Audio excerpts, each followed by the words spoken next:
Bonjour et bienvenue dans le Flash Info. Le Premier ministre Patrick Achi procédera ce jeudi à une remise de matériel agricole et d'intrants aux acteurs du vivrier à Boisflé, région de la Maraoué.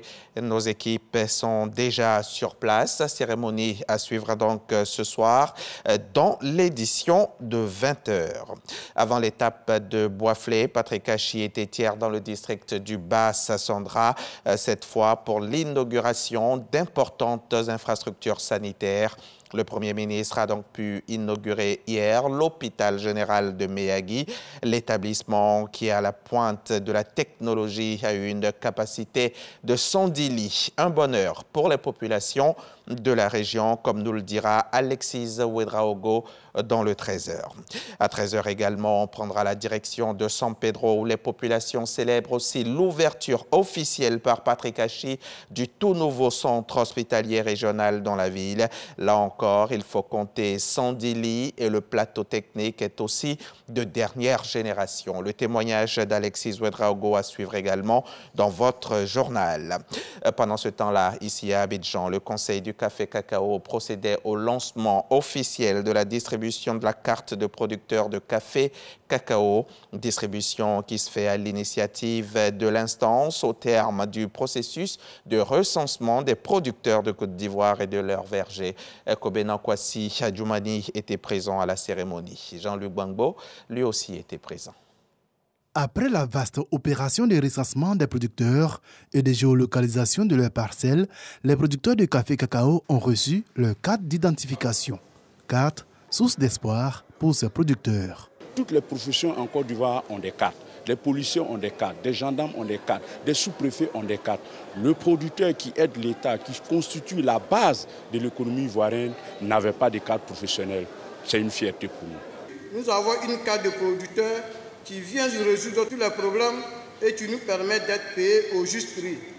Une carte grâce à laquelle nous serons en sécurité car nous ne sommes plus obligés de transporter de l'argent liquide pour nos achats. Pour le Conseil Café Cacao, cette carte permettra de remplir 3 missions. Traçabilité de la production de cacao, sécurisation des transactions commerciales et paiement effectif aux producteurs du prix brochant fixé par l'État. Notre volonté, c'est de continuer à construire cette filière pour qu'elle soit véritablement une filière solide au service des planteurs et de la Côte d'Ivoire.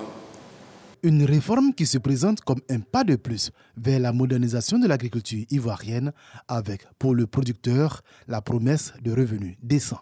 Désormais, chers parents producteurs, vous devez vous munir de cette carte qui permettra à l'acheteur ou à la société coopérative de vous identifier et de virer automatiquement la valeur globale de votre produit sur votre carte sans possibilité de retrancher la moindre partie. L'opération de recensement a permis à ce jour d'identifier 993 031 producteurs de café et de cacao, dont 8% sont des femmes. La superficie totale des parcelles de café et de cacao est de 3 220 800 hectares. Un reportage de Jean-Louis Gbangbo et Jama So. L'ancien président burkinabé a pu regagner son domicile hier mercredi.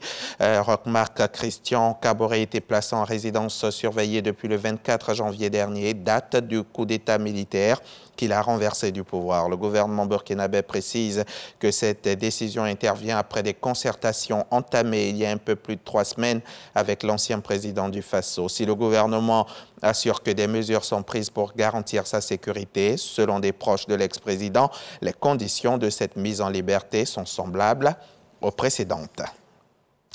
Le président yéménite Abd Rabbo Mansour Hadi a annoncé et aujourd'hui même la délégation de ses pouvoirs à un nouveau conseil présidentiel pour diriger le pays. Ce nouveau conseil sera composé de 8 membres et sera dirigé par Rachad Al-Alimi, un ancien ministre de l'Intérieur et conseiller du président. Une trêve arrachée par les Nations Unies est entrée en vigueur samedi. En vertu de cette nouvelle trêve, qui peut être renouvelée avec le consentement des belligérants, toutes les offensives militaires aériennes, terrestres et maritimes doivent cesser dans ce conflit qui a fait des centaines de milliers de morts selon l'ONU et poussé ce pays pauvre de la péninsule arabique au bord de la famine. Ce 7 avril est le 43e jour de l'invasion de l'Ukraine par la Russie. L'Est de l'Ukraine est désormais la cible prioritaire du Kremlin. La population civile a été appelée à fuir les combats qui s'annoncent en dépit de nouvelles sanctions américaines dévastatrices contre la Russie. Les États-Unis ont annoncé sanctionner les grandes banques russes, Sberbank et Alfa Bank, et les 2 filles de Vladimir Poutine à la suite de la découverte de nombreux corps de civils dans plusieurs villes proches de Kiev. Les Européens, quant à eux, sont toujours en discussion pour déterminer une nouvelle batterie de sanctions visant notamment le secteur de l'énergie. Voilà pour le Flash Info. Je vous retrouve tout à l'heure à 13h pour le point complet de l'actualité.